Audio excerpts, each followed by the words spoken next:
नारी शक्ति बंधन अधिनियम पर इंदौर नगर निगम में सियासी संग्राम के बीच बीजेपी के विरोध प्रदर्शन और कांग्रेस के पलटवार के बीच सम्मेलन हुआ।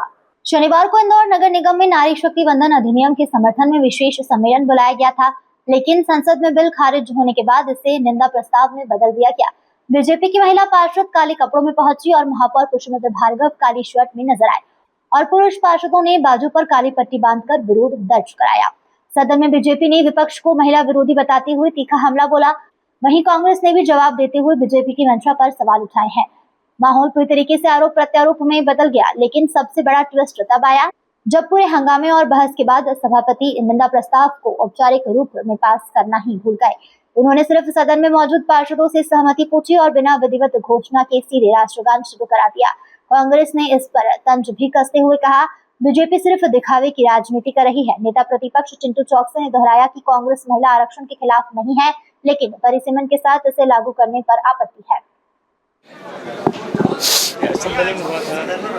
क्या कहेंगे प्रस्ताव को लेकर? देखिए, निंदा प्रस्ताव तो सब सेकेंडरी बात है, लेकिन जिस तरीके से कल पूरे देश ने देखा कि एक ऐसा महत्वाकांक्षी बिल जो हमारे देश की महिलाओं को सशक्त करने के लिए सशक्तिकरण की दिशा में और खासकर राजनीति में उनकी हिस्सेदारी मजबूती सुनिश्चित हो बढ़े, इसको लेकर सबका प्रयास था कि महिलाओं का आरक्षण जो मिलना चाहिए वो बिल पास हो।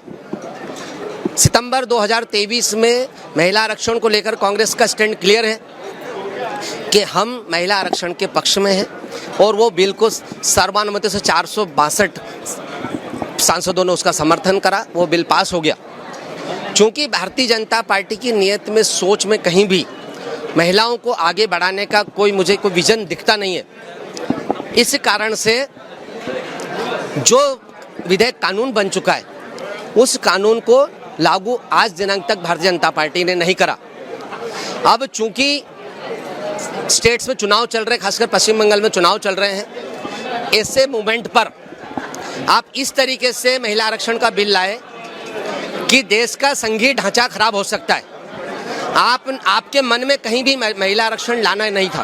आपको पता था कि यह वाला आरक्षण कोई भी स्वीकार नहीं करेगा, क्योंकि आपने डिलिमिटेशन को उसके साथ में जोड़ दिया कि डिलिमिटेशन होगा, उसके बाद में महिला आरक्षण लागू होगा।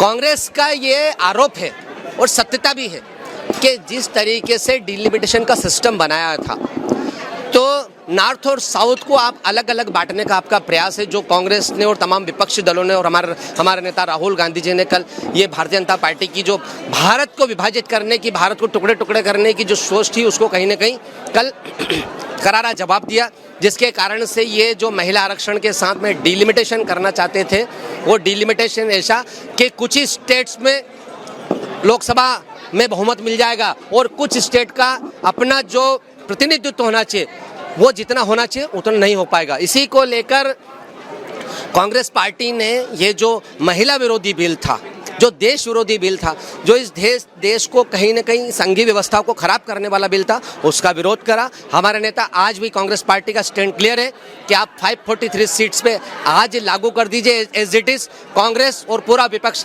100% उसका समर्थन करेगा। और आज जो निंदा प्रस्ताव लाए महापौर जी, हम भी प्रधानमंत्री जी के खिलाफ निंदा प्रस्ताव लेके आए, हमने सभापति जी को उसकी कॉपी भी दी। तो निश्चित रूप से भारतीय जनता पार्टी के सारे नेताओं को, प्रधानमंत्री जी को, सबको देश की महिलाओं से माफी मांगना चाहिए कि उनकी गलतियों के कारण, उनकी सोच और विचार के कारण आज महिलाओं को उनका अधिकार नहीं मिल पा रहा है।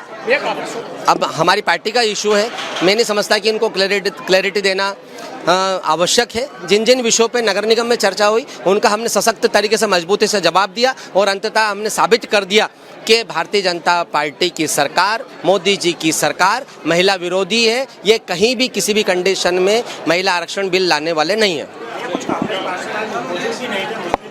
देखिए कहीं ये अचानक से बुलाया सम्मेलन है, किसी के यहाँ शादी है, किसी को बाहर जाना था, इस कारण बाकी लोग नहीं आ पाए।